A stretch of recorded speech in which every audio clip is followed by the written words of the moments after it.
Pour respecter les recommandations du GIEC et les bonnes pratiques en général, il y a 3 grands chantiers. Il y a tout d'abord la question de la densification urbaine. Il faut arrêter l'étalement urbain, il faut arrêter de gruger les milieux naturels, les terres agricoles. Il faut reconstruire la ville sur elle-même.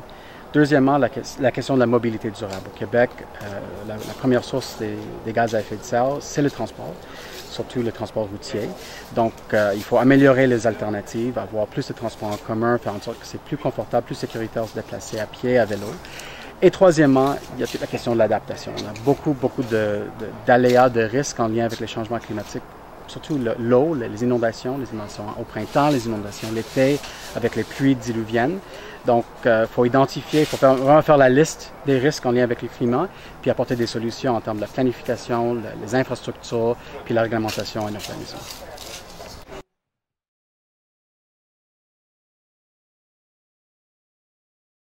Donc pour faire face à la crise climatique, l'arrondissement agit sur 2 niveaux. Sur la réduction des émissions de GES, avec par exemple des gros efforts qui sont mis sur la mobilité, mais aussi sur le volet adaptation. Parce que les changements climatiques ils sont déjà là, donc qu'est-ce qu'on fait par exemple face aux pluies intenses? Donc la réponse c'est des parcs éponges pour pouvoir mieux stocker l'eau durant les épisodes de pluie intenses.